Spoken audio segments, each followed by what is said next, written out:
All right. Greetings, everyone. This is Shoot the Shit podcast, and I'm here today with Isaac Gonzalez, who is an actor, and he is also a current HEB hero throughout this whole pandemic, which is really fucking cool. Isaac, go ahead and say. Hello. Thank you. That's funny.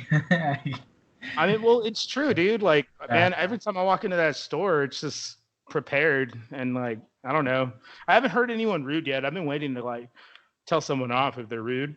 But like Yeah. website has been really nice as far as like them being nice to people. But then again, I wouldn't know. I mean, for all I know, everyone's an asshole. Well, I mean, But we try. I mean, that's something we do try and be nice. But I mean, lately it's been pretty crazy. We're running out of items left and right, having to call people, telling them that we don't have this and that for our curbside and whatnot. And some people understand, some people don't. That's the nature of the game. So of course, even during a pandemic, they're gonna exactly. bitch about it. During a pandemic, they're like, "Hey, give me my toilet paper." I'm like, "Hey, we have no toilet paper." Like for real, dude. Like fuck off. Like why'd you buy so much to begin with? And I think that's the biggest problem is that for the people that freaked out and bought like a billion items, they put stores in situations for where like people that didn't freak out, that were like, "Oh, it's just a virus, it's gonna happen, we'll be okay." They have to freak out now because they don't have anything. They have none, and so they go shopping, and then there is nothing to shop for. So then they're freaking out now because, well, they can't find any food, any toilet paper, any of that because everybody else was hoarding stuff, and it's insane right now, man. It's really bad. I bet. I actually just signed up to do Shipped.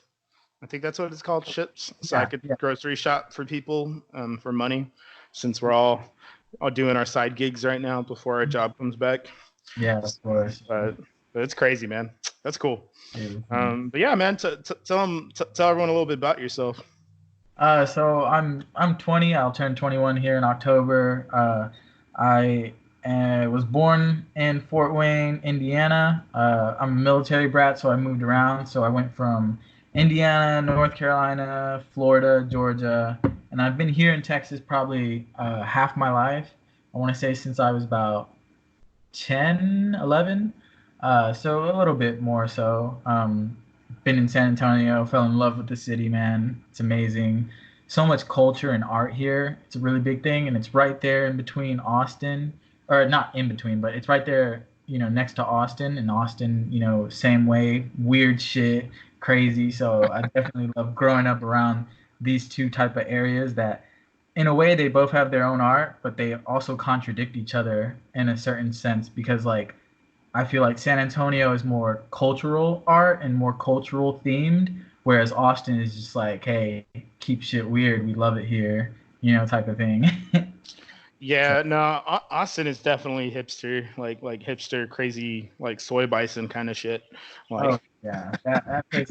You can't hate it though. I mean, you can hate it, but I feel like anybody with an artistic type of mindset or background loves the city, man, and falls in love with it. I know I've gone up there for a couple of times for like extra work and stuff like that, and it's just so fun every time I go up there, man. I have a couple of friends up there, and it's like a miniature LA in a way. I think it's becoming that type of environment where there's a lot more film surrounded there, especially when like set locations, like people look in Austin a lot more, that are just like, this is a place, I know The Walking Dead was filmed, there were some episodes filmed there and stuff like that. Oh, I didn't know that. Huh. Yeah, no, yeah. Some of the scenes and stuff from The Walking Dead are filmed in Austin, because I guess there's a ton of land around it. There's the city, and then on the outside and the outskirts, there's just a bunch of country. That's pretty true. Yeah. Yeah, it is pretty. I heard about that. That's pretty cool and awesome. And it's really awesome seeing that type of growth. In a way, because since I've been here, I mean, like, it's interesting. I only started getting into acting like when I was in about 7th grade, so like middle school, and it is a long time, but it doesn't feel as long, because normally when you hear about actors and stuff, they start when they're like, born. Like they're born into families who already have like backgrounds with like some type of artistic, mindset and stuff like that. Um, but I grew up in, a military brat. My dad is in the army. My mom, she's a teacher. She's a Spanish teacher. So it's like kind of interesting how that worked out. How I found myself in this type of like passion and whatnot. So Mm-hmm. fun. It's fun. Yeah, Fun. That. it's definitely like off the wall, like as far as like what your family does and what you're doing, which is really cool. Yeah. But I think you know it's interesting though because my mom when she was younger, she was about my age and whatnot. She wanted to actually become an animated artist and work for Walt Disney. And obviously back in like the 90s or 80 early 80 or late 80s, early 90s, that really wasn't like that wasn't a job, because they weren't making animated films like that. And her parents, shied her away from that because they were like, that's not a job and whatnot. And now animated films are like some of the biggest films out there. Um, so I think she more or less has been really supportive in that aspect. Granted, she never had that background that I'm forming for myself, and that like maybe my kids will have. But she's still supporting and understanding because she sees that like artistic view that I have, and that passion that I want to chase and that dream that I want. Um, so while my parents don't have that like background, they're still very supportive, which is interesting because you don't always get support when you say, "Hey, I'm gonna move out to LA," no college degree, chase acting. Yeah, no shit. I think it's always been like really interesting. Like I was just actually just watching the Disaster Artist again, Oh yeah. and seeing like how I guess all that kind of became how it.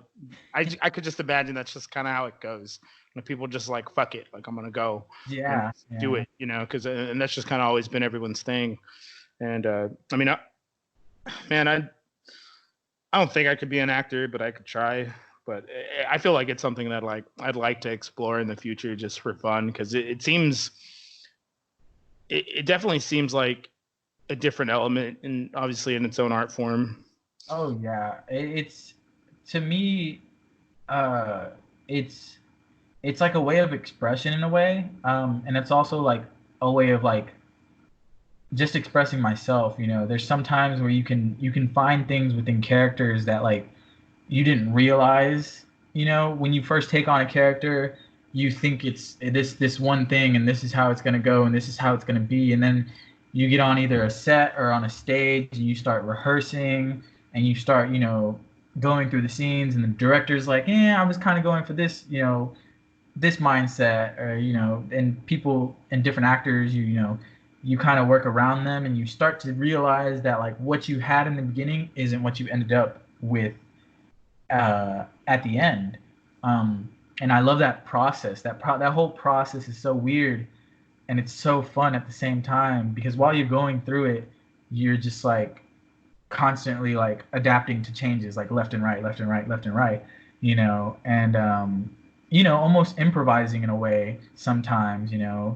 Well, maybe this line doesn't fit here, but I still want to use it in a way, but maybe I have to add like another line in between. And maybe I thought my character was really driven for this objective and he really needed to push for that, but then it turns out that it was a totally different thing that he was, he needed to be motivated by, which is really interesting. It's really fun. It's something that I like to do, in my acting journal. I When I first get a role, I write down, emotions, objectives, relationships, stuff like that, and then by the end of the show, I'll go through it again and I'll write, the same thing, but they're gonna be completely different, because I've realized and I've gained so much more knowledge of the character, and not only the character but the story, and it's insane how much that changes. So I definitely love, like, I think that's, I try and tell everybody, I think everybody's an actor, There's a billion times when like people are cracking jokes and they're imitating somebody, or everybody has that like acting moment in them. You know what I'm saying? It's just it's just how you bring it out. I think it was Marilyn Streep that said, what did she say? She said like something like everybody is an actor, or everybody has something interesting to say. It's just a matter of like them. It's a matter of them bringing it out. And I thought that was an interesting quote. I love that quote. And I think it's true. I think everybody is an actor. It's just a matter of if you want to pursue it or not. I don't think it's a profession. I don't think any artistic profession is a profession where you can't participate in. You know what I mean? Mm-hmm. I think all artists are unique in their own ways, and they're unique in that way because that's their artist. That's what art is. Art is an adapting lifestyle constantly, and I love it. I love that aspect of it. I definitely love the free will that you have with it. I found the quote. It's everybody is interesting. Everybody has something unexpected to offer, and the job of acting is to pull it out of each other. That's the quote, and it's an awesome quote. I love that quote. Mm-hmm. Because I definitely agree. I've been on sets. I've been in plays. I've talked with writers and stuff. Everybody has their own interesting. What would you say? Just they have something that they want to say, something that they want to do, something that they want to accomplish. It's just a matter of pulling it out of themselves. It's that passion, that drive. Something that's inside of the soul. No, that makes sense. I mean, like, I think like I've had, everyone that's come on this show, mind you, is like super passionate. We've always talked about like art forms. I mean, like even like, my most recent episode, like we talked about like how food is art for the plate, and like what we care about presentation and how we lay that out, and how we kind of provide like this sense of passion and finesse to what we do, and that really establishes like how much you care. And like when I look at actors, like I think there's still a lot for me like to understand, like like a lot of how that works, because like I think when I'm talking, like I was talking to Leif Jennings about making his album. So he just released an album a week or so ago, or I forgot how long ago, but we were talking about like you having this vision, and how do you curate that? Because mind you, he worked with collaboration, so I kind of want to ask you the same thing. You being the actor and following the director's vision, like how difficult is it, or is it a challenge, or however you want to see it, like how is it working with the director? Because mind you, I think you have a vision for the character, and you kind of talked about it briefly earlier about like kind of changing all the time, and it's a lot of give and take. Yeah. But like how do you feel like you both get your goal out of the character, and it fulfilling yourself while also fulfilling the director's vision?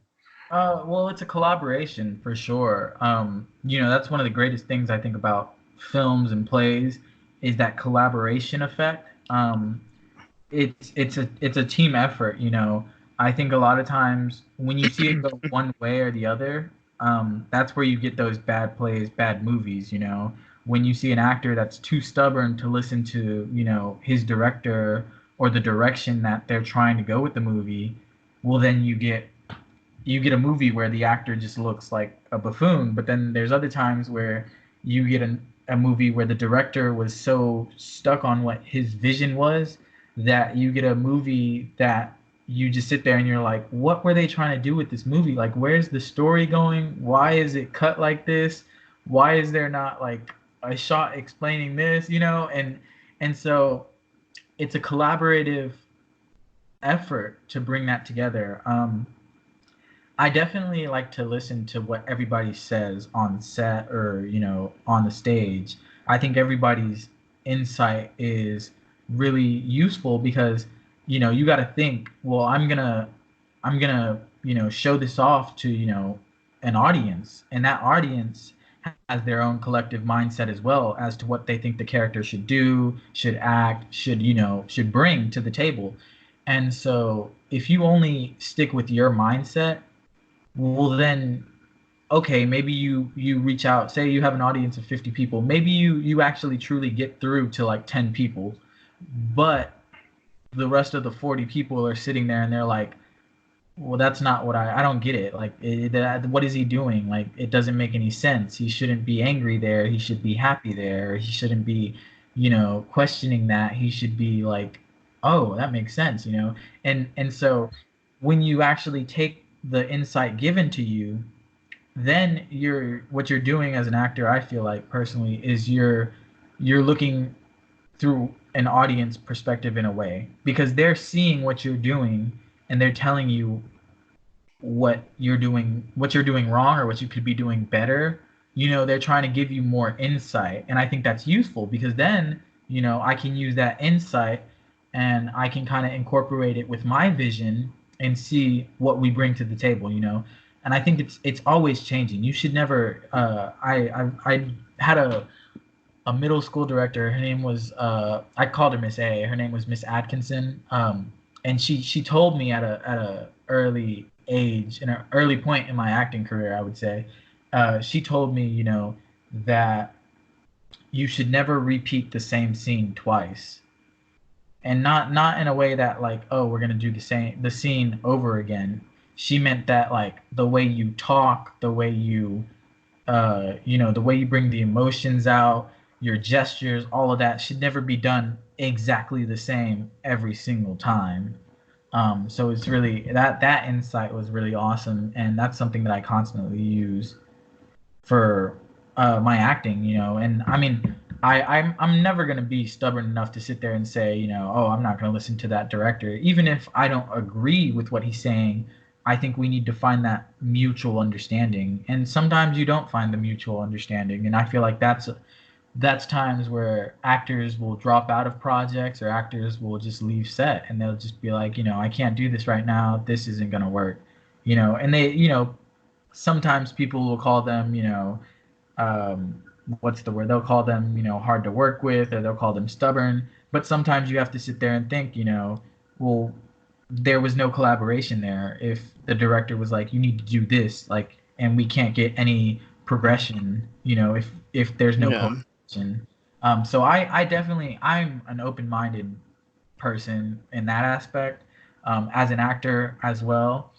But I'm also never going to take a project that I feel like I won't have freedom with, or I won't be invested in. You know what I mean? If I'm going to do a project, I think I have to have some type of investment in it, with my, with something, there has to be something in that script that pulls me in, that says, okay, no matter what happens, I have to do this. I have to do this because I have to, like you said, express something, or, just, I just have to colorize something. There's something about this that I have to show, that I wanna put on a plate, and just, show people. So I definitely think that, I mean, I'm sure I'm probably gonna run into something that I butt heads with the director and I end up not wanting to do it. But for the most part, I think I do a pretty good job of saying, like, there's something in the script that I love, so I can't. There's no way I can back out, because I have to express myself through this, or I have to show the world this. So it's very interesting. But I would say that collective collaboration is a huge thing when it comes to actors and directors. No, that makes sense. I mean, like, I'm gonna relate this to all kinds of shit. Yeah, but that's but fine. like as far as like being on this show, like halfway through, like we're talking about movies, and then I'll go talk about video games. But did you ever see the documentary for God of War, or did you ever play God of War? Oh, I've played all of them. Yeah, I don't think I've seen the documentary, but I've played all of them. So, From so everything. like as far as like the newest one, they released a documentary on it, and what's really cool is like they'll go through the segments, because like they actually didn't have a Kratos for the longest time. So Oh, really? they were making this game, and they didn't have a Kratos, and they could not find anyone that fit right. And they eventually found the guy, which honestly I'm fucking bad with names, but they found the guy, and then they found his son Atreus, and his Yeah. that's the little kid from mid '90s. And it was cool because they were going over that kind of like first maybe hour of the game where he's hunting that deer or that big ass elk, whatever the fuck it was. And it was cool. So like they showed you the scene when they're in the motion cap studio, and Corey Barlog goes up to him, and they're kind of going over the scene and talking about it very briefly, and then he looks at him and he's like, hey, like I need you to feel bad about this animal. It has a family, like because I guess the kid, I don't know if he had a question or not, because like they don't show you obviously the entire dialogue of their actions, but he literally explains like, hey, I need you to understand you're killing the father and mother of this family deer, and you're killing them right now, and I need you to feel bad about it, and like I need you to show that and express that, because he's basically talking about how Atreus in the very beginning is innocent and didn't want to kill anyone and all that bullshit before he turns into a little shithead. But I always thought that was super cool as far as like hearing like that kind of collaboration go down. Like I just don't know if it's like obviously a consistent thing, but it's just really cool like to see where his vision was and like how it got transcribed through all of them. Mind you, like that's an entirely different operation, but as far as telling the story and like keeping to the story about a story about his father and son, and it's like that growing arc, like it was really cool to see them break that whole thing down. Mind you, that whole movie is awesome. Like honestly, like it's about 2 hours long, and like they talk about the E3 video and like check that out. I mean, I think the fourth one is done in it's so great, they, like you said, that story, they definitely push that father-son relationship, and there's points in the game where they're fighting and you see them upset at each other, and then there's also growth in those moments that it's like almost it's like tearjerker in a way, because you're like, wow, like this is a video game, like whoa, Well, and it's crazy because like honestly, like when you think about it, because like that's why I love video games specifically, because I'm a big fan of the God of War, Last of Us, Telltale series was really great up until they got shut down. There's a lot of different studios that are doing that, and speaking of God of War, like right now, like God of War and The Last of Us is just something that I can't even decide yet, like which one I like better, because like they did such a great job, like because Corey Barlog goes back to the reason he kind of created this game, because like originally it was supposed to be like this Egyptian lore based game and like how they were going to reboot it and kind of all that, and it honestly sounded like terrible. And he goes back and he ends up having a kid with his wife, obviously, and eventually understands fatherhood, and like he literally was like, hey, like I kind of want to make this game, but this is where I want to go with it. And he starts talking about their relationship, and like it's crazy because as the movie goes along, like they're showing like the facade of like what people are seeing, and then they're showing the background of like him being like, no, it needs to be this way, this is why we did this. And like he kind of like starts showing like this, I wouldn't say the dirty side of the business, but obviously where they're going through the work and going through, I wouldn't say turmoil, but really trying to figure out like the vision for the game for the best story.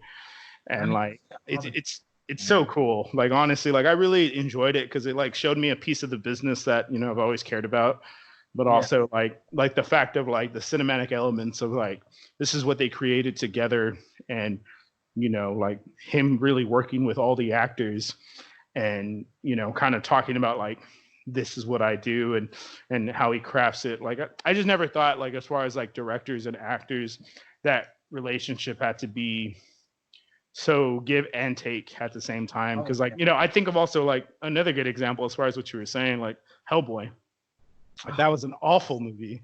Like I know, and I out of what I understood, like the directors, the writers, fucking David Harbour, they were all fighting throughout that whole shooting. So it was just kind of like, all right, well, here's your shitty movie, and basically you're exactly right. This is exactly what happened.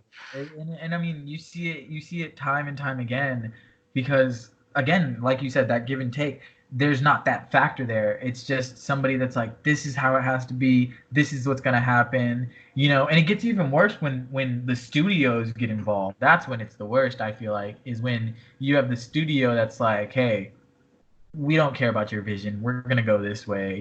An example with that being like Warner Brothers with the whole Justice League situation there. Well, And, man, I don't know enough of what happened there. Like, I know obviously, who was it? Josh Whedon, right? yeah, Originally, um, I know he just went through some shit, and unfortunately, they used that as an excuse to just kind of get him out, which is yeah. unfortunate. And then Zack Snyder, he's trying to put together a whole bunch of stuff, and it's crazy, And like I said, that's why I definitely don't think, a lot of times people don't realize how important, cameramen, your writers, director. There's a billion people, it's so much, there's so many people, that's why credits are so long, and people don't realize that it took every single one of those people in that credits to make this movie, and it took every single one of them to go ahead and go forward and say, this is the direction we're going, this is what we want, this is the vision we're going for. And it's so crazy to me because you could have 1,000 different visions in one movie or one show, and it's literally all shown in the perfect movies and in perfect shows. You see all of that. You see everybody's vision. You see everybody trying to put everything out on the play on the table. Everybody's just going all in, and it's just awesome to see that. It's tough. It's rough sometimes. I definitely I think it sucks when people are like, oh, that movie was terrible, and they blame the actor. And I'm like, well, there's movies, yeah, where the actors are terrible. I'm actually curious. What can you give me an example? Because I'd love to, like, not necessarily debate, but I'm really curious. Like, can you give me an example of that? Oh, shoot. Let me see. I'm trying to think of movies that recently came out, where an actor did terrible. Crap. What was just out? Honestly, how about I could say that, like, this is a hilarious example of mine. Rainbow. I ended up watching the Rambo movie. And like, Last Blood. Yeah, whatever it was called. And granted, he Stallone's like, he's old, and I get that, and he's still trying to go macho. But honestly, the rest of the ensemble cast wasn't terrible. The film had decent acting. It was just a pointless story, It made no sense, and it was just like, they kind of ruined the fact that they had a decent cast, and they had that one huge A-lister, and it's just like, they did what they were given, they did what they could, and that was that. It's just the story wasn't there wasn't anything to invest in.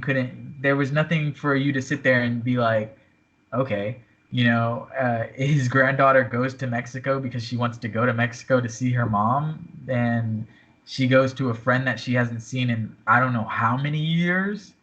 Like, it makes zero sense in my opinion. And the actress, she did her job. She did fine with what she was given, but to me, it's like there's not, it just doesn't make any sense, if that makes sense.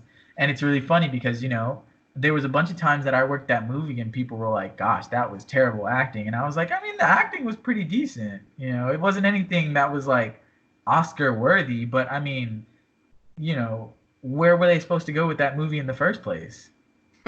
None of that made any sense.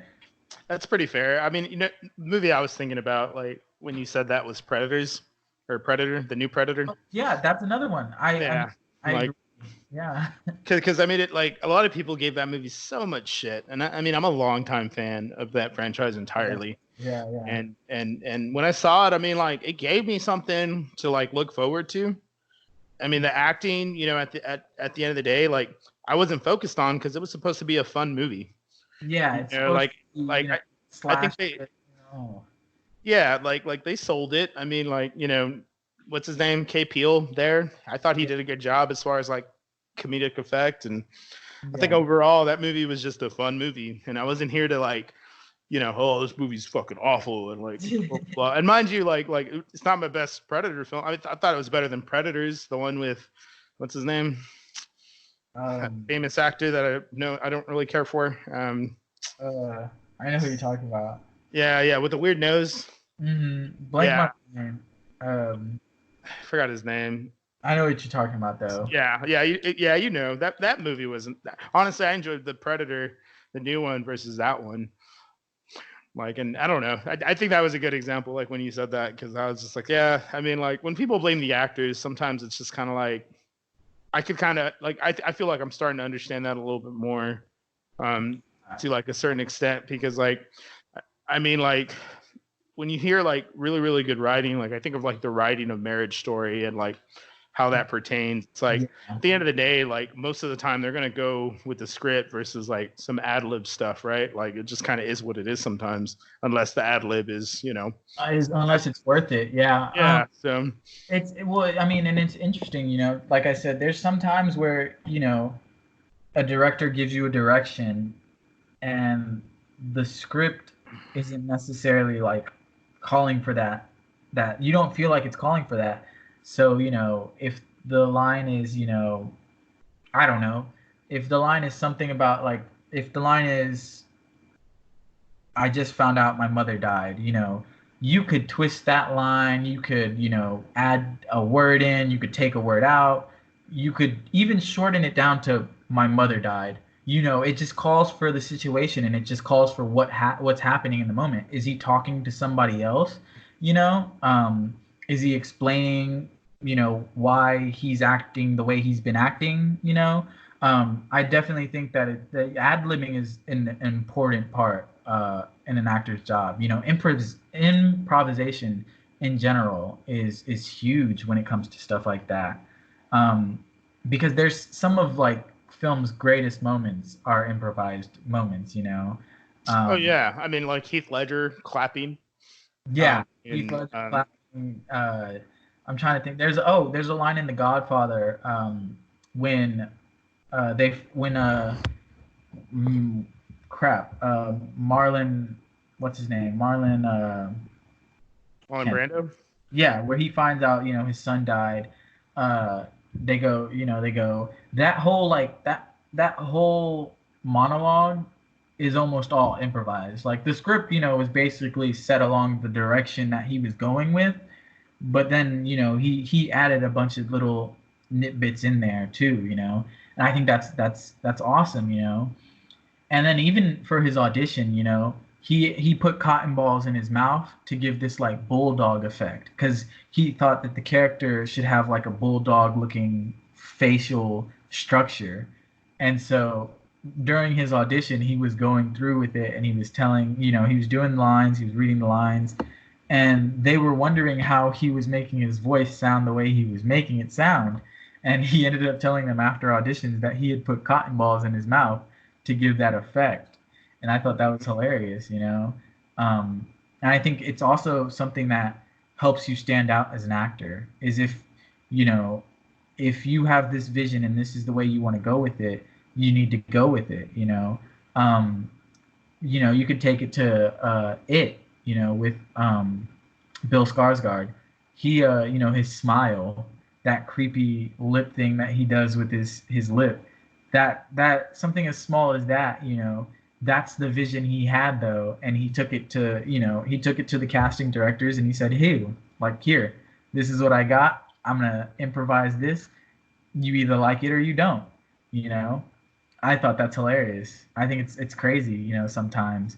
But you definitely, as an actor, you have to do stuff that stands out. You can't just be like everybody else in the crowd, or else you won't get the part. So it's a huge thing, I think. No, that makes sense. I mean, like it's crazy to me, like when I hear of like improvisation or any ad libs, like I mean, either like they were like I think Marriage Story was the one that blew my mind entirely. Because did you ever see that? Yeah, I've seen that one. I loved it. Adam Uh, Driver, Johansson, amazing. well, yeah, that whole fight towards like what the last I would say 30 minutes of the movie, 20 minutes of the movie, Yeah. that whole fight was scripted like to the T. Oh, dang. And like that's why I'm just kind of like that's amazing. I mean, the fact that like mind you, it was a fight, and I think a lot of people will say like it was over exaggerated and shit, but like I think on like a real spectrum of things, like one to get that great writing and to have it executed as it was, As it was, like is like yeah. like it's such a big achievement. That's why like at first when people were like, well, "What's the big deal if it was scripted?" I'm like, well, dude, like look at the writing. Like that was legit verbatim to the word, like to every fucking word he says, and what she says. It's all fucking them. Like fucking Noah. What's his last name? Combach or something like that. I don't know what his name is. Um, but that shit was crazy. I mean, like, No, yeah. You can't, as an actor, you can't do anything without your script, man. You when you take on a either I would call it like a film or a play, the script is your best friend, man. That script should never leave your side because there's so much detail in that script, and you have to pull every little ounce of emotion, of storytelling, anything you can from that script. And so, like you said, like the writing in that scene, you can't act that, it's done in such a way, it's written in such a way that you just can't do it without, you don't just improvise that scene, you have to have that direction to make that scene, and it's impressive to see them do that because like you said, it's almost surreal at the fact that they actually were, that script was verbatim, and they actually acted it, to a T. It's crazy to me, And again, it goes back to the collaboration thing. no, yeah, no, and like 110%, like as far as like an improv scene, though it didn't really have much dialogue. I'm sure they just kind of like let the camera roll. There's two scenes that were really great to me and still stick out to this day, and that's why I love them as actor and actress. But what do you call it? Margot Robbie and I, Tonya. Oh God. Because there was it wasn't even an improv scene. I think she asked them to roll the camera, and she's rolling the camera, and it's the scene where she's putting on her makeup, and she starts crying, and like everyone's wondering like what the fuck are you doing, and then it was just so like just showing her and how like this whole thing is just fucking overwhelming, and like it's destroying her as a person and whatnot. But like it was just so well done to me, like that shot, because it wasn't even planned. It was something that she was like, hey, I'm thinking of this, and like she does it, and without like no hesitation, they're just like, yeah, that's going in the movie. And that's why you see that shot go in there. And then also Wolf of Wall Street with fucking Leonardo DiCaprio, like that whole scene of him getting fucked up on the luge, like none of that was planned. Like they literally just let him roll with it, and like him crawling and the way speaking, and like it's just fucking insane. Like to this day, like both of those actors I'm still mad he didn't win them the Oscar for that movie. But I can't blame him because I mean I saw Dallas Buyers Club with Matthew McConaughey, and that's a fucking great movie. I mean that's probably the only movie I like Jared Leto in.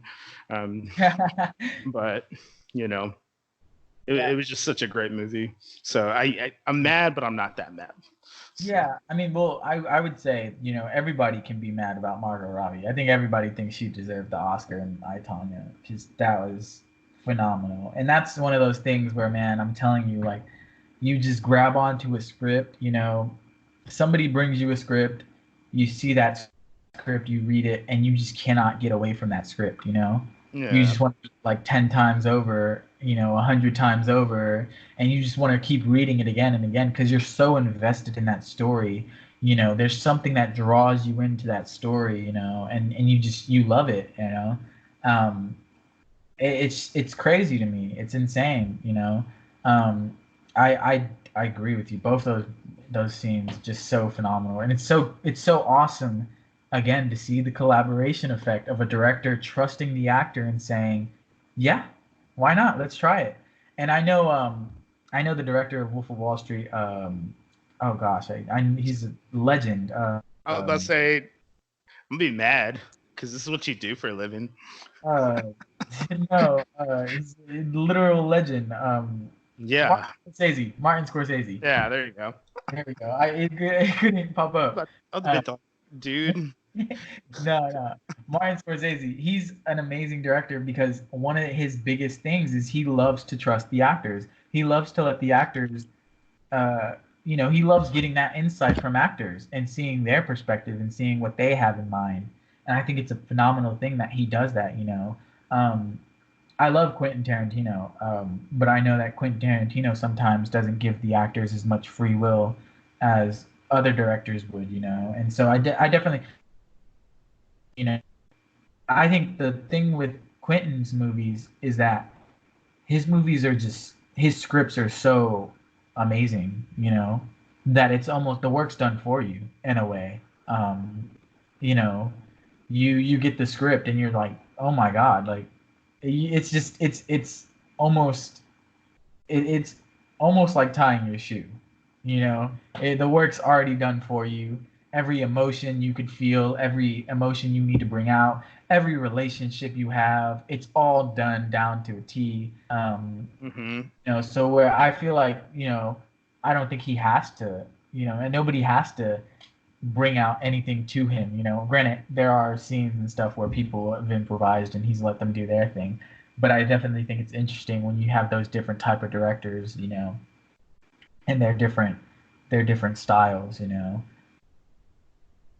Yeah, no kidding. I mean, I'm really interested to see like, a director's perspective on like, because like I know I'm working on getting a producer on the show and a director as well, and like local indie stuff, and I'm curious to hear like the differences or like the similar mindsets on that, because I mean I think like obviously being in the director's chair, like, and like Corey Barlog, like going kind of back to that movie, he's getting upset with people about like his vision and like, hey, this is how it needs to be because this is what we discussed, kind of thing, and like having an end product such as that.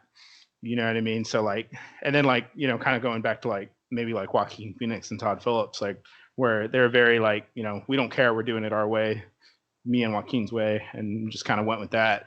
And like, I'm just wondering how much vision goes over that mindset sometimes to create, something as, mind you, is super great and memorable as far as like, God of War, Joker, and like kind of all that shit, which is insane to me, quite frankly. You know what I mean? Like, Yeah. I'm just really interested to see like, because I'm sure, mind you, it goes both ways either way.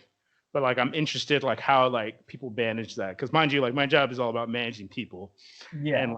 and like so it's like a lot of what I like to think about is like, how do I get you to interpret what I want you to say, but still enjoy what you're doing? You know what I mean? Like Yeah. because mind you, like if I just come up to you and be like, hey, read my line, and that's it, and obviously that goes a long way in him even giving a shit and him to emote and everything you were kind of talking about. I'm just curious on how they balance those people. Like how do you get the most out of your actor if they're not even in Especially it? You know what I mean? the Like, A-listers. Yeah, that's the crazy part. When you get those huge actors that are, Oscar nominees, Oscar winners, that's even more interesting is when you sit there and you're like, how do you tell an actor who's won an Oscar how to read a line or how to say this or what to do in this or what to feel in this, you right? know? I mean, I'd be fucking intimidated. Like, just say I was like this new up and coming director, and here I am working with Leonardo DiCaprio, and be like, hey, bro, like that's not how that goes, or you know what I Well, mean? Like, it's like how do you do that? it You also know? goes the same way, I think, as an actor. God, if I ever got paired up with, Martin Scorsese or Quentin Tarantino, it's like, how do I even ask him, can I try this? It's really cool though. I think they're very open minded. I've seen a billion, I'm exaggerating there. I've seen a billion as billion.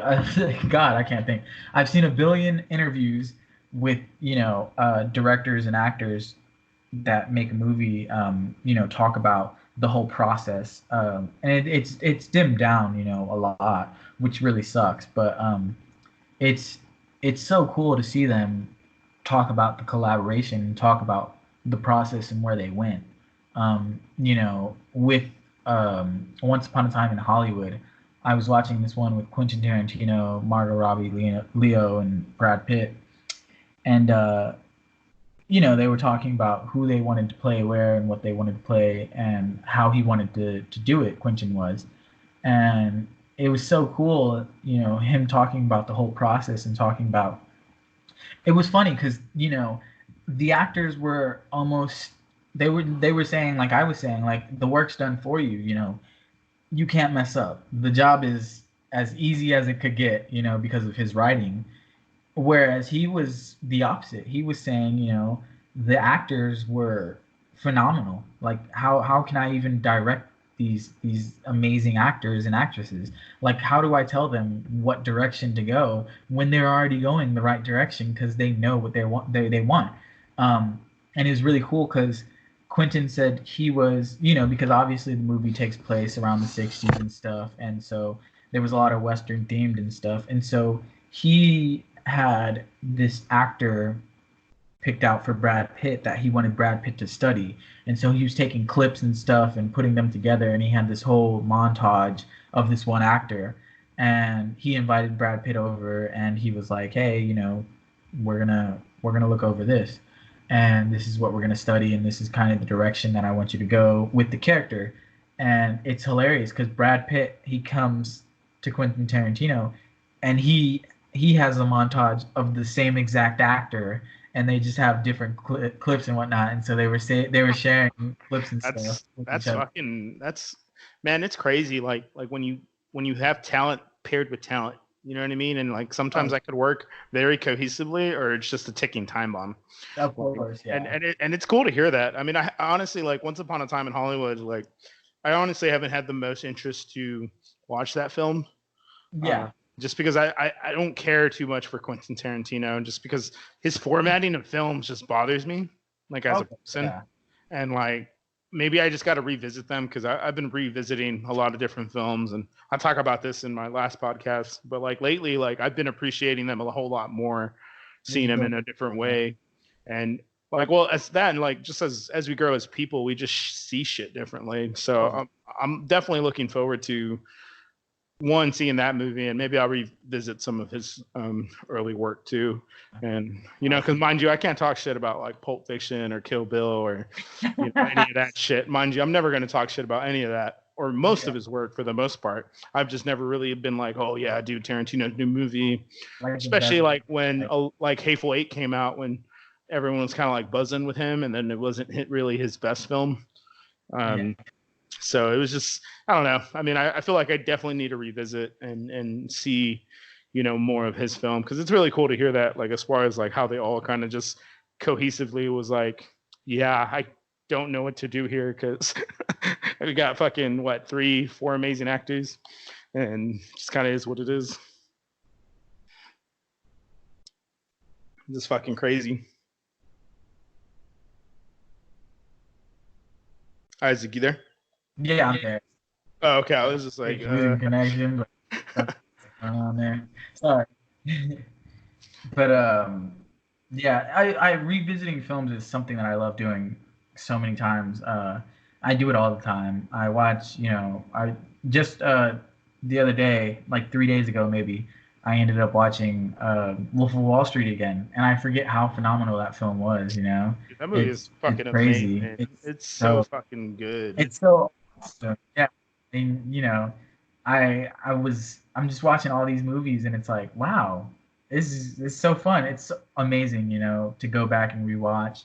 I went back and I rewatched the original West Side Story, because this year the remake's supposed to come out, if Corona God willing.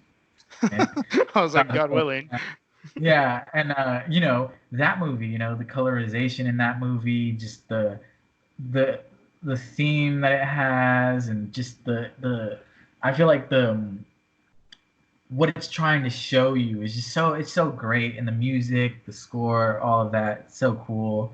I agree with you. Going back and rewatching movies, especially as you grow older, I mean, I thought I understood movies when I was in middle school, and I go back and now I look at movies and I'm like, what the heck did I think this movie was about? Because like this is I'm getting a totally different message here.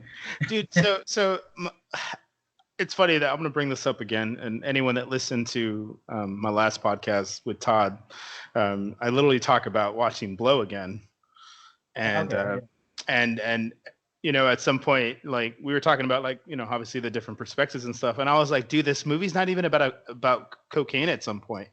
Like it's really not. Like, you know what I mean? Because like that whole Yeah. movie is just like him coming to America and bringing cocaine with him, and all this bullshit. And at some point, like it literally becomes him trying to be him becoming his father, but Yeah. that has more extreme results, and which sucks because he's just trying to be a good father at some point, and it just Yeah. doesn't work out for him. And that's what I found crazy about it, because I'm just like, holy shit, this is beautiful. Because now that whole first part of why he does everything is totally explained, Mhm. because it's just kind of like, well, fuck, he followed his father's footsteps in the worst possible way, and like in like certain ways, and it just became about I want to be a father, and now he's stuck in his jail emotionally because he'll never have a relationship with his daughter.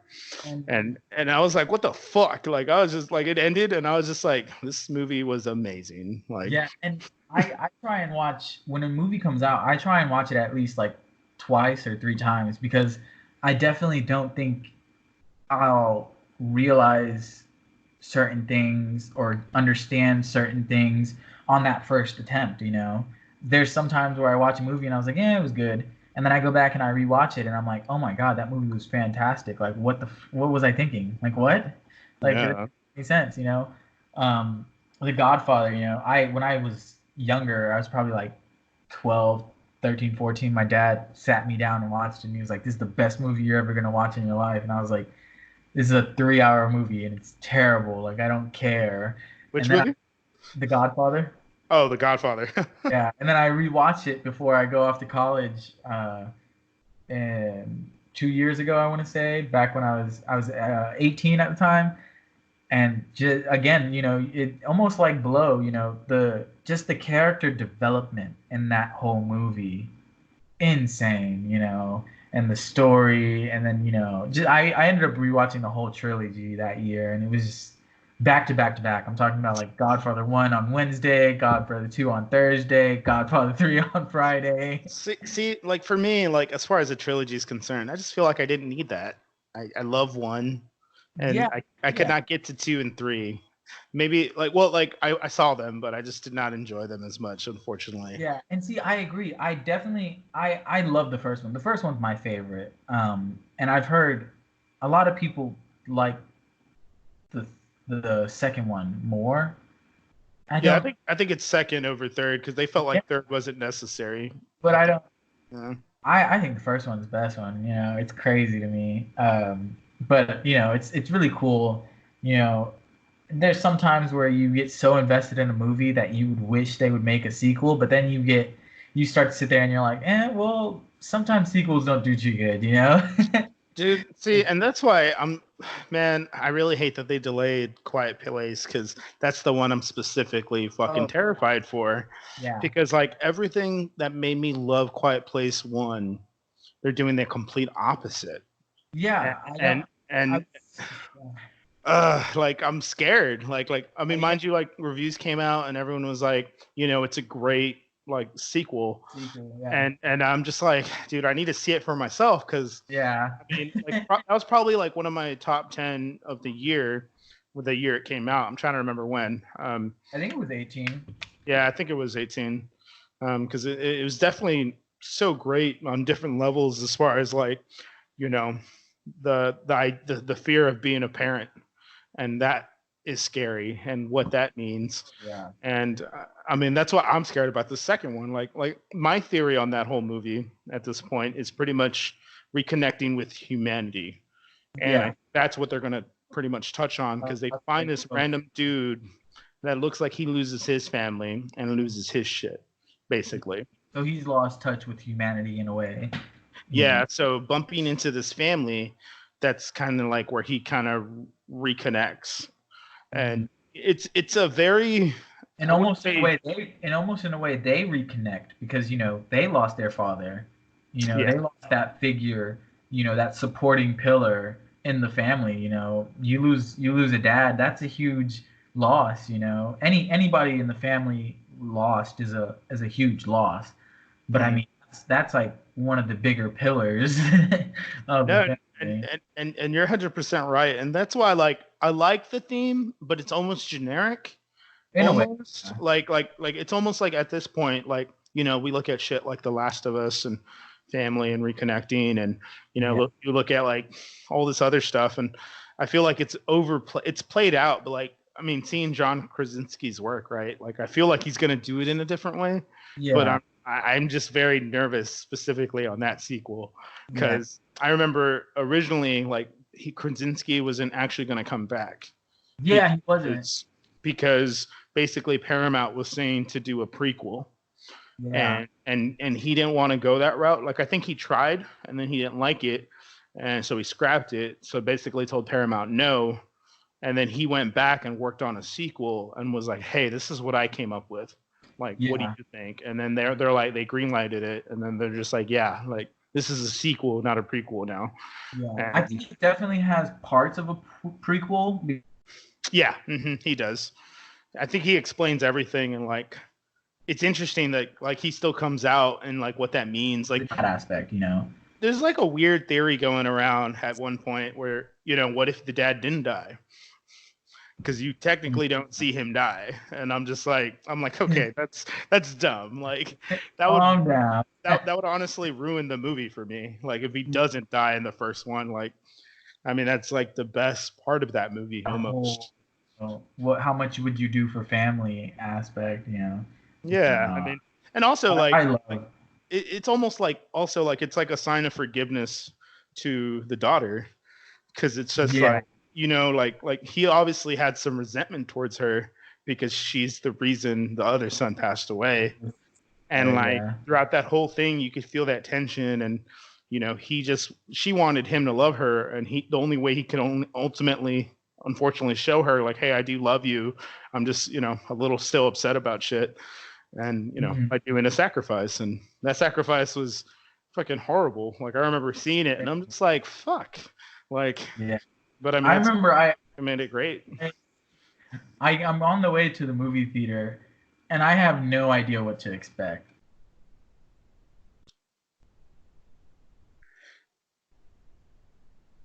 I think you're cutting off again, man. Can you hear me?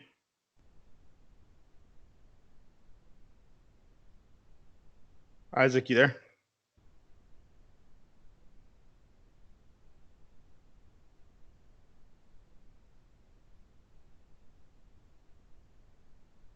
Isaac, you there? Hello. Yeah, yeah. Yeah, it looks All like right. you're using connection. It's not telling me anything. That's weird. Yeah, it's me. I don't know where you ended up, but I was talking about going to the movie theater. And I remember I had no idea what the movie was about, and I remember just the first 5 minutes, the movie like completely caught me off guard, and the sun died, and huge alien monster, and I was like, whoa, what is going on? Dude, for real. I mean, like when I saw it, like it sounds shitty, but I love it when kids die. Like, you know what I Because mean? it's Like such a reality. It's a hard pill to swallow. yeah. I mean, it's something that like, okay, this movie's gonna be fucking real. Because mind you, I think even with them killing the child, the movie was still PG-13. So Yeah. I went into the film and I was like, dude, if this PG-13 movie, like, because I was already skeptical at one point, Yeah. but the marketing for it was amazing. Like Oh everything yeah. about it was great. Every trailer was great. And I was like, dope. I'm excited. And then like when I saw that first 5 minutes, I was just like, I'm like, oh, it's gonna be real shit then. Like, like okay, like I'm ready. And like, mind you, like I didn't know what I was signing up for when I saw that movie. Like I know. how I creative they were too, as far as like keeping shit silent. Like what's dude. insane, like like I thought one of Yeah. the coolest facts, like in that first 5 minutes, is like if you notice in that grocery store, all the snacks that are allowed, they're not Uh-huh. picked up. They're not Oh picked up yeah. at all. They're all just there. And, I thought that was a neat little touch that, like, obviously you don't know about till you get to the movie and, like, you're in it. And now you rewatch it and you're just like, oh, dude, that's why they were doing that. And Like, then even seeing like their house, like how they poured the sand around and whatnot, and so like their steps were silent. All that stuff was fantastic. Was awesome. And you even saw, like in the house where John Krasinski was watching the cameras and doing his work, he you could see the footprints that he had been using time and time and time and time again. I mhm. don't know if you've seen that tidbit, but that's insane to me, to think that he's using the same footprints because he doesn't want the creaks in the house to happen. That's something about that. That's crazy. Nah, dude, that movie was insane. Yeah, I, that's I fun. I really hope whenever they release it, um, it does me proud because I was really worried about Us at one point too, as far as like Jordan Peele's second movie. But then I wasn't. I really enjoyed that too. So Yeah, that was another one that just, gosh, man, he's on like I don't know what he's on, but his movies hand down. And I almost think that the movies that he's doing, and gosh, I forgot the director's name of Hereditary. They are in this, Ari Ashton. yes, they are in this different realm of horror, and I love it because horror is one of my favorite genres, man.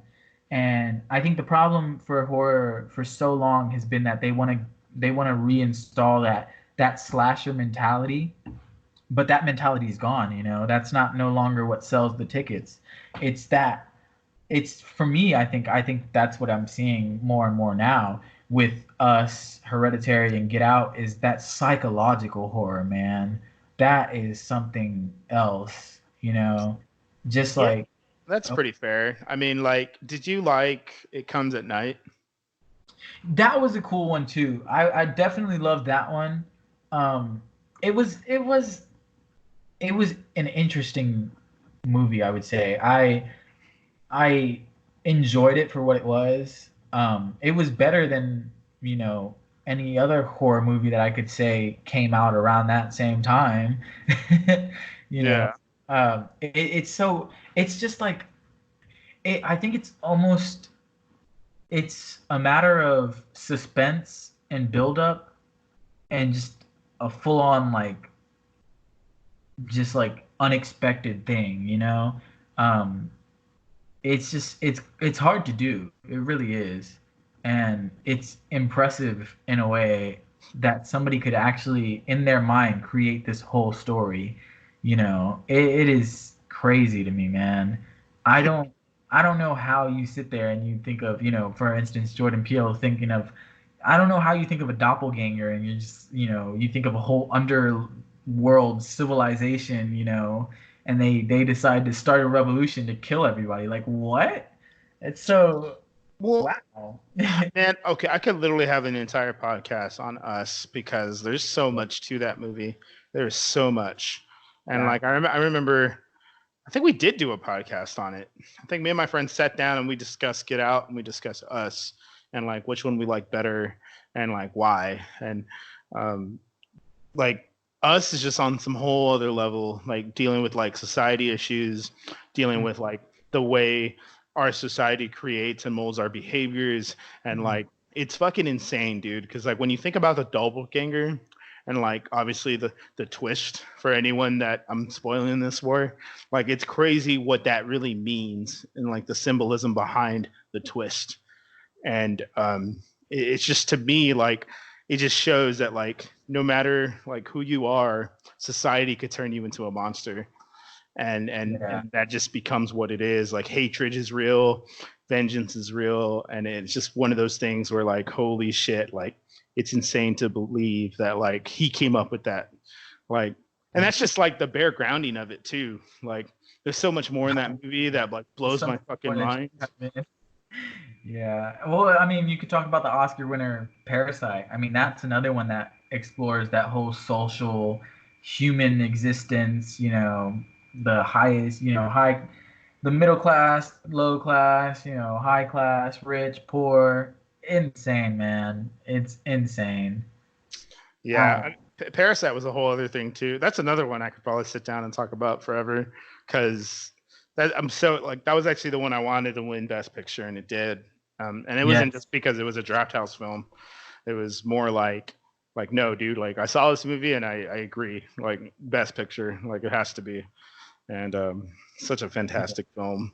Well, Um, I think it's huge because like the Oscars have never given the foreign film Best Picture, and I know in 2019 it was a big deal because Roma didn't win, and I know Roma was a big one. I need So to watch that, but I also like I don't know that one I can't defend just yet, but I feel like I saw like 20 minutes of it and I was like, this looks cool, but like yeah, it's also like, again, I'm Mexican. I'm not saying I could say this because I can, but like I'm Mexican and it's like, okay, well, it's like my childhood at one point, like, you know what I yeah, mean? Like, so I'm just kind of like, I mean, like mind you, I know it gets really dark and crazy because like that's just yeah. kind of like the thrill of it. But like maybe that's why I only gave it to 20 minutes. But I'm just like maybe it's just something I need to relook into. Oh yeah, for sure. Well, I mean, it's just so something that like in a way you feel like I mean I don't, not because I'm Mexican, but I did, again, I relate a lot to it, but just the fact that like it's just foreign films take you to a different place, man. Foreign films are a whole different, when you get past subtitles, you will like unleash this whole new experience of cinema to yourself. No, and I agree, mind you. Like I'm not saying I don't like foreign film. Oh no, Roma no. is just Roma in general. Like I don't know why. I felt like when it just didn't captivate me at all. Maybe I got to sit through the whole thing and see it. But like, do you ever see Border? I have not, no. I haven't seen that So one. I want to say, is that Sweden? I don't know if that's Sweden or Poland. I don't I think know. I've heard of that one though. That one's a really fucking weird movie. Like it's fucking weird because it involves trolls. I thought it But the, was German. I honestly don't know. I'll send a link somewhere to go watch it. But it's interesting, dude. Like the themes in that movie, like were like super like relatable in the sense of like what it is. It's almost like this crazy coming of age story and you wouldn't see it interpreted in the way that it is and it's so good. And then also like you were talking about being horror fans. You ever see Train to Busan? Train to the Sun? Train to Busan. I'm not sure if I'm saying Oh that yeah, right. yeah, yeah. Yeah. Yeah. Oh my God, the zombie movie, right? Yeah. Hmm. Oh my God, they're making a sequel. Yeah. Peninsula. Oh Hmm. God.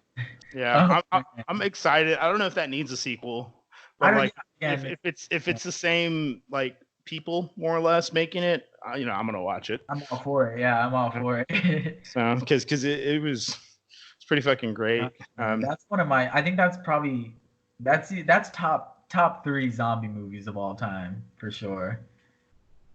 For sure. Dude, that's actually God, man, that's a good podcast to talk about. Actually, totally Zombie should we movies? should totally sit down and talk about zombie movies since you're actually really into it. I haven't Yeah. really came into someone that's super infatuated with movies, so I'm really down to do this again. Horror is Um, my favorite. Yeah, I'm all for it. Horror is all the way, man. Horror all the way. I love horror all the way back, to what's it called? Psych, back in black and white. That's crazy. All the way back then. It's just I love all of it. I take it all in. Well, I can never, whenever like, friends get together or whenever friends are like, "Hey, let's go to the movies." My parents are like, "Let's go to the movies." If there's a horror movie up and it's like one that like I think I want to see, not one of those like uh La Llorona type of movies, but, but like yeah, if it's if it's like that's fair. if it's like something like Midsommar, like oh god, like I wanted to see that movie so bad, and I wanted to see it a billion times.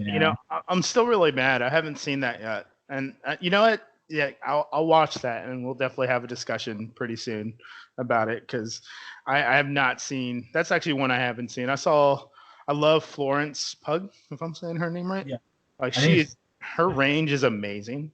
First of Her all, range is crazy. Yeah. yeah, and like what she does on screen is just so fucking great. Like I love her. And that's what I'm looking for. I'm actually really excited she's in the Marvel universe now, and I'm just wondering if she'll just be Yeah.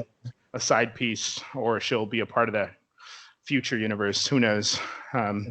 Yeah. But overall, yeah, I need to watch that. But yeah, I definitely think Hereditary is still. I'd take Hereditary over Midsommar, but Midsommar is one that is. It's trippy, man. It's a trippy experience.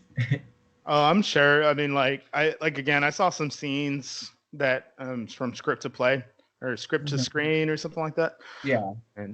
And I was just like, what the fuck is going on? Like it made me want to watch and okay, I need to see where this goes. Yeah, it's trippy, man. You have to watch that one a couple of times. That one you won't like. You can get a lot from the first one, like the first watching of it, but you can't. It's just so much, man. No, I agree, dude. That's crazy. That's legit. Do you like horror games too? Did you get disconnected again? Gonna have to edit a couple of these things. Did you lose connection? Are you there? I'm back. It was in and out. So weird. But is there? Oh, you're good, bro. I usually don't edit, but I'll try to edit out the blanks because I know they've been kind of coming in and out a lot. Yeah. Oh, dude, no worries. Anyway, what was I gonna say? So what projects do you got coming up? So I mean, it's kind of hard right now. Oh well, obviously, right? Yeah. I know I was gonna try and do something in Seguin before I left. I might be able to now because I mean, this whole thing might postpone my trip, but I don't know. I still think as long as everything's clear by May, I'm still hoping to go out in May, and we'll see what happens from there. I'm hoping to get more involved in short films. That's my biggest thing. I've done a lot of extra work. There's a ton of extra work out there, which I won't give up on extra work. And I've done a lot of community theater, but community theater, it's always going to be a staple in my heart. But I want to kind of try and get away from it, so I can try and push for that short film, more, extra work being like, the side gigs, and then, trying to focus on those short films because it's hard to get. I think it's hard to try and say that, you can pop up out of nowhere, without any background to yourself. Yeah, of course. No, I mean, that's definitely fair. I was just curious if you had any projects that like we could all see and like share and check that stuff out. Not anything popping up. I was gonna do more stage stuff before I left, but again, all of that's been postponed because of the C virus. Yeah, the Black Plague. But I mean, I'm really hoping that as soon as I get into LA, everything that I can start doing, will pop up, and I'm all for doing more podcasts, because this has been it's awesome, I love it, and so then maybe by then I'll have more stuff that I can be like, hey, this is what's out and coming. Yeah, for sure. I mean, like I think all in all, like it's cool to see that you're working towards what you got to do, especially with what you're given. I mean, especially being in San Antonio. I know the scene's not super huge, just like any other film scene, but it's cool that to hear how much passion you have for it and what you're working towards and what you're going to do. Because at the end of the day, like it's going to be cool to be like, hey, look, this guy got famous and he was on my podcast when he started. And, you know what I mean? And that's fucking cool. You know what I mean? It's cool to know that like I really want to be an advocate for people that, do what they do. And, at the end of the day, they want to be a big name. Mind you, some people are cool with just doing what they're doing. But if they're ever a big name someday, like it's cool to know that like I had them on my show and they're just, shooting the shit with me. So. I've always thought about that is always coming back. If I ever got to that point, it's amazing to me. I would love to come back. I always love coming back to things, man. I think it's a great way to ground yourself and not forget who you really are and what brought you and, what got you to the point that you are, at. Mm-hmm. I mean, like, I still talk to my freaking middle school theater director. She's the one that got me all into acting, and I've gone back and visited with her plenty of times. My same thing with my high school director. It's really awesome, to build those relationships and then always come back to them because you know, without those things, you don't move forward. Without those relationships, you don't get the experience, you don't get the knowledge, you don't end up going further, in life. You have to build relationships in anything that you do, man. And so No, I I think agree. it's awesome. I totally agree, man. Like that's Yeah. good shit for sure. Um, Yeah. when you call it, yeah, man. Well, I think right now is probably a good time to stop because I think there's a whole lot more in our future right now. Yeah, That's for sure, like man. I was like, I think there's a lot more that we're definitely gonna talk about in the and Yeah, yeah. it'll be legit for sure because I'm like brainstorming in my head and you know I mean and you were talking about getting into short film too and I'm kind of working on a script so maybe I'll throw that Yeah. your way because I'm not an actor and Oh, so yeah, I'm all about it, man. And I mean, shoot, like I said, this is like been an awesome experience. I love like diving and dissecting things, man. Talking about all this stuff. It's so awesome to sit down and like to bounce off of one another, with ideas and stuff like that, and just see where it takes you. It's kind of like that tree effect where one branch leads to another branch to another branch to another branch. It's really awesome.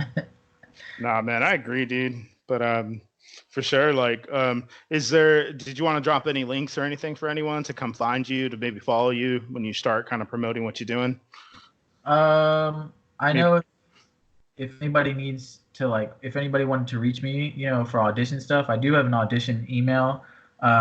It's gonna be Isaac Isaac Gonzalez Gonzalez 8017 at gmail.com. That's my like whenever I need, casting calls, directing stuff, all my work stuff goes through there. Um, and then, I mean, if anybody wants to follow me on Instagram, it's just hey, I'm IG. So HEYIMIG. So those are two things that I feel like I could share and promote for now. That's all I really have. I am looking currently for like an acting agency. So if anybody wants to reach out to me for that, I'll take on that because I need one for when I go to LA. For the most part, it's really just been like by word of mouth to get stuff here and whatnot. So yeah I'm sure I mean I can only imagine like are you on the Facebook groups that are here in San Antonio yeah, I'm on all of those. yeah There's like Texas auditions. There was I was in when I was in Dallas. There was one that I followed. It was like block. I forget. It's like block something casting. What was it called? It was like Brock Allen casting or something like that. And then I also have one that's just a bunch of extra work, but those have been pretty silent recently. oh I'm sure I mean unfortunately all the arts are taking a hit even though they're keeping us super entertained so obviously with everything that we're doing I mean podcast Netflix Hulu I mean what's cool is like what I really enjoyed of that like just to kind of end on that note like artists are getting really creative is like doing live streams and you know Yeah. playing their music and shit and I actually saw a freestyle from Leaf Jennings last night and that was pretty fucking cool like people were just asking him to play a beat and he just fucking freestyle to it or make Sure. the song or whatever and it was badass and then another artist I had on here was Justin, and he's been doing live shows as well, promoting on Instagram and Facebook, and it's fucking cool, man. It's cool that like everyone just has so much creative energy right now, and they just want to like create and Yeah. connect and kind Yeah. of keep us all sane through this whole ordeal. And that's why I love doing what I'm doing right now because it keeps me sane and just definitely talk to people. But Yeah. also, like just like I said, like it's cool to just talk to people that are passionate about what they do Oh and yeah. like it's just like I don't know it gives me a lot of like warmth in my heart to just Mhm. have these cool conversations because I felt like for the longest time because as work kind of overwhelms us, time and time again. Like we just lose touch with a lot of that part of our humanity because we're just so monotonously working, and just kind of getting shit done for like, our parents or family or wives or kids or whatever it may be. So it's cool to actually take a step back and just be like, all right, I'm doing this now, until this whole thing blows over. And well, I mean, you can't ever let go of the passions, man. The passion's always going to be there. And that's what I tell everybody. Even if I go to LA and I don't make it in acting, I'm still going to act till the day I die, Mm-hmm. It's something you can't get rid of a passion, man. Passion's always there. Nah, for sure. I 100% agree. But hell yeah, man. I mean, well, appreciate everyone listening to Shoot the Shit podcast. Again, as you could tell, I've had an author on here. I've had 2 artists on here. I've had podcasters on here. I had a chef on here. Now I had an actor. There's a whole lot more to come. So pretty much expect just about anything at this point. But thank you for coming, and thank you for shooting the shit. Please reach out to me. I'm going to have all my platforms up. I got too many at this point. It feels kind of weird to be like this social media person that I've never really been a part of, but I've definitely been getting really, really into it. But expect to see all my platforms, YouTube, Twitter, Insta, Facebook, all my podcast platforms up and running so you guys could hear this. Really appreciate y'all. Y'all have a great night, and hopefully for next time when we shoot the shit.